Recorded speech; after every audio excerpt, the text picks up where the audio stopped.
Pada percobaan praktek kali ini, saya akan mempraktekkan tentang listrik statis. Alat yang saya gunakan yaitu kertas yang nantinya akan dipotong-potong menjadi bagian-bagian kecil, kemudian gunting dan penggaris.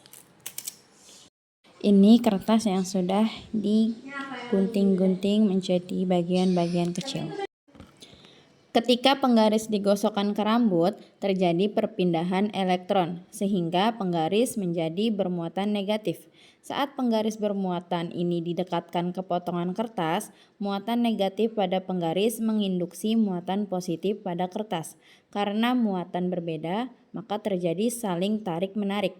Potongan kertas tertarik dan menempel pada penggaris.